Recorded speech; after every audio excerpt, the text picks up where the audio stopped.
Parmi les grandes shubhat aussi, les grandes ambiguïtés qu'ils amènent, l'islam s'est propagé avec l'épée. Ça, c'est une shubha qui est déjà, on a déjà balayé ça, c'est balayé depuis longtemps. L'islam s'est propagé avec l'épée. Ça, c'est balayé ça. Pourquoi? Nous allons prendre seulement un exemple. Et là, on retourne dans l'histoire. On retourne dans l'histoire. Le Sulh Hudaybiyah. Ça, c'est dans l'histoire. Les musulmans étaient à combien? Les musulmans étaient à 1400. Sulh Hudaybiyah, les musulmans étaient à combien? À 1400. Et il y a eu une coupure au niveau de la guerre. Il y a eu une scission au niveau de la guerre. On a cessé la guerre entre les musulmans et les mécréants. Les musulmans étaient à combien? À 1400. Parce qu'il y a eu un sulh. Il y a eu un compromis. On a fait un compromis. Quand on va rentrer dans la guerre Sulh Hudaybiyah, on va expliquer ça, Inch'Allah ta'ala. Mais il y a eu un compromis entre les musulmans et les non-musulmans. Donc il y avait cessation de quoi? De guerre. Vous voyez, donc il n'y avait plus de guerre entre les musulmans et les mécréants. Les musulmans étaient à combien? À 1400. Mais après cette cessation-là de guerre, les gens sont rentrés dans l'islam et les musulmans se sont retrouvés à 10 000 personnes. Ils étaient à combien? À 1400. On a cessé la guerre. Pendant ce temps-là il n'y avait pas de guerre entre les mécréants et les musulmans, il y avait un compromis entre eux. Pendant ce temps-là, les gens sont rentrés dans l'islam jusqu'à ce que les musulmans se sont retrouvés à 10 000 musulmans. On va dire quoi? C'est l'épée ici.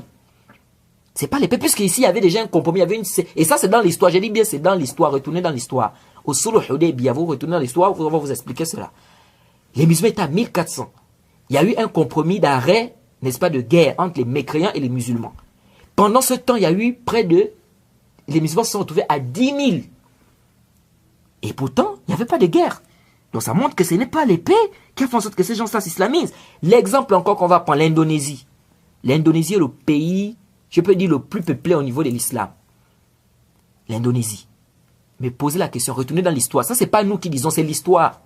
Vous retenez dans l'histoire, comment est-ce que l'islam a fait pour se répandre en Indonésie?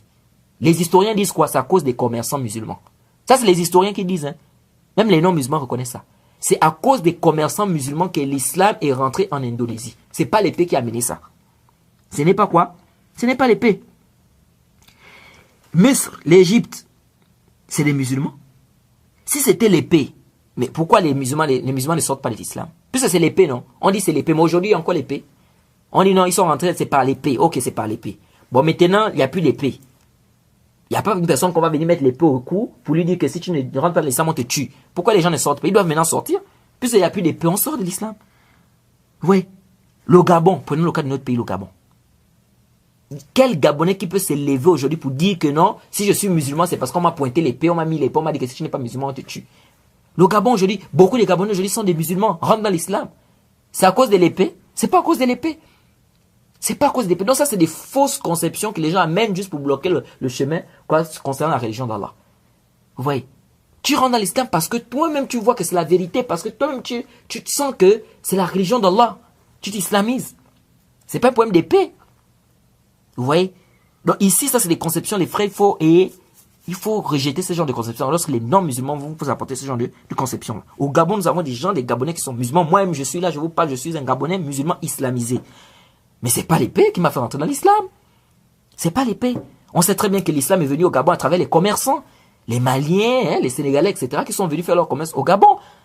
Ce n'est pas un problème d'épée ici. Personne n'en a forcé, personne n'a rentré dans l'islam. Donc l'histoire de dire que l'islam s'est propagé par l'épée, c'est faux. Si aujourd'hui, les gens rentrent dans l'islam, il n'y a pas l'épée. Mais c'est avant que les gens ne pouvaient pas rentrer dans l'islam sans l'épée. Vous voyez? Donc ça, c'est des shubha, c'est des conceptions que les non-musulmans amènent pour empêcher les gens de faire quoi? De rentrer dans l'islam.